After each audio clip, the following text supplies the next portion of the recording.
Bismillahirrahmanirrahim. Assalamualaikum warahmatullahi wabarakatuh. Alhamdulillah wassalatu wassalamu ala Rasulillah wa ala alihi wa sahbihi wasallam.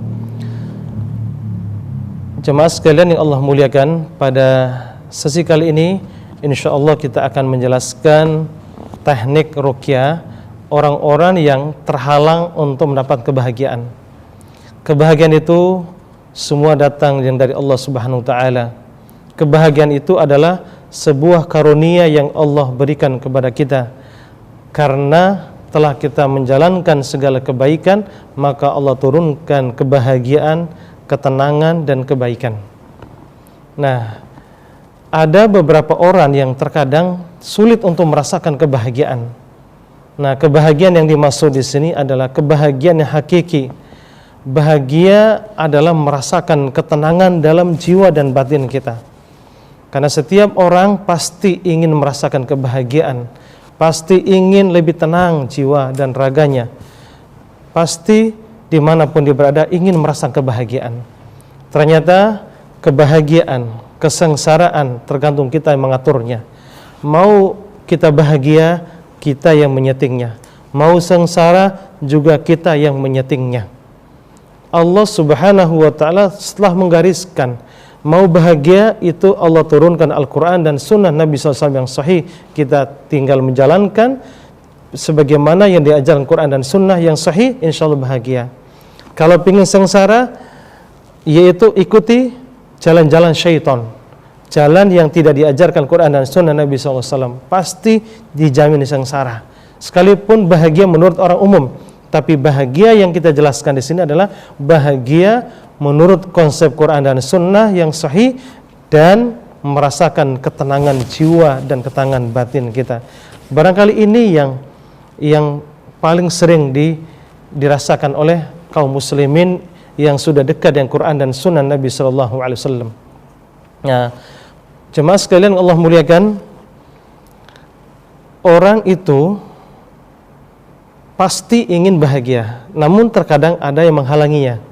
Nah, apa yang menyebabkan seseorang terhalangnya kebahagiaan itu?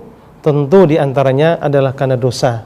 Sebagaimana disebutkan dalam hadis Imam At-Tirmidzi dan Nasa'i dan juga dihasan oleh Syekh Al-Albani rahimahullahu taala, Rasulullah katakan, "Al-masaib wal amrad wal ahzan fid dunya jaza."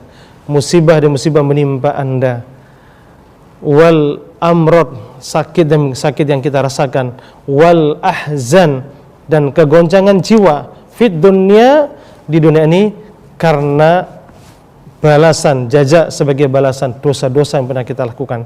Ternyata kegoncangan jiwa, hatinya tidak nyaman, merana, itu semua kata Nabi SAW balasan dosa-dosa yang pernah kita lakukan. Mungkin pernah dosa syirik, mungkin pernah melakukan amalan yang tidak sejalan dengan sunnah, mungkin pernah melakukan dosa besar, mungkin pernah melakukan dosa-dosa yang lain, sehingga merasakan kegoncang jiwa, sulit untuk merasakan kebahagiaan dan ketenangan.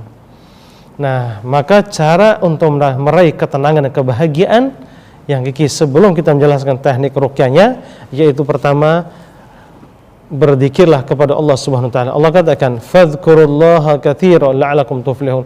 Berzikirlah kepada Allah sebanyak-banyaknya. Nah, ternyata fadhkurullaha katsiran. Nah, berzikirlah kepada Allah sebanyak-banyaknya. Dengan zikir kepada Allah, la'allakum tuflihun. Mudah-mudahan kalian mendapatkan kebahagiaan. Mudah-mudahan kalian mendapatkan ketenangan. Ternyata bahagia dan ketenangan itu adalah dengan zikir. Yang kedua, yaitu qiraatul Quran. Sumber dari segala kebahagiaan Al-Quran. Yang kedua adalah ikuti sunnah Nabi SAW, pasti bahagia. Nah, jemaah sekalian muliakan, ternyata ada hal yang terkadang menghalangi kita dari kebahagiaan itu, yaitu gangguan syaitan laknatullah alaih.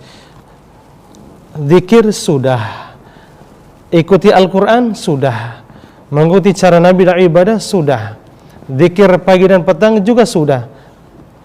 Tapi kenapa saya merasakan gelisah, enggak jelas, ketenangan sulit aku raih. Terkadang hidup saya hampa, aku bingung aku harus selangkah kemana. langit pun seperti runtuh rasa bagi saya. Nah, ada apa dengan diri saya? Barangkali ada syaitan yang mengikat di diri kita sehingga sulit untuk meraih ketenangan tersebut. Nah, di manakah letak jin itu sehingga kita goncang jiwa kita? Nah, di antaranya itu jin menyerang 2 titik. Yang pertama yaitu di otaknya. Di otaknya. Yang kedua yaitu di daerah dadanya. Nah, 2 titik ini yang seringkali terjadi pada diri kita yang menyebabkan sulit untuk meraih kebahagiaan. Maka Allah sudah mengingatkan dalam Al-Quran, alladzi yuwaswisu fi sudurin nas, bahwa syaitan itu membisik di dada. Nah, syaitan itu pertama kali menembak kita adalah dada. Kalau dada sudah digoncangkan, maka semuanya akan digoncangkan oleh syaitan tersebut. Nah, syaitan ini di sini. Nah, sulit untuk merasakan ketenangan batin itu adalah karena ada syaitan di daerah dada kita. Nah, bagaimana caranya agar keluar dari syaitan tersebut sehingga kita bisa meraih kenikmatan ibadah, meraih kenikmatan sholat, meraih kebahagiaan bersama zikir, meraih ketenangan bersama sholawat dan ibadah-ibadah yang lainnya. Nah, makanya keluarkan syaitan di tubuh kita. Nah, di antaranya yaitu lewat air putih juga agar tidak kesurupan, baca Al-Fatihah di air putih berapa kali? Boleh 3, boleh 5, boleh 7, boleh lebih. Diniatkan untuk menghilangkan semua gangguan, dan boleh tambahan surat yaitu Alam Nasrah Laka Sadrak. Para ulama menjelaskan boleh baca ayat itu diulang-ulang, kemudian diminum, diniatkan untuk kesembuhan, baca bismillah, minum, setelah minum, nah baru nanti baca Al-Falaq An-Nas lagi, tiup, diusap di daerah dada, nah perut dan dada di sekitarnya. Nah, tekan, nanti seringkali ditekan adalah dari lambung dan di sekitar dada, ditekan, dorong sampai ke arah tenggorokan dan mulut biar sendawa atau muntah. Nah, terus berulang-ulang.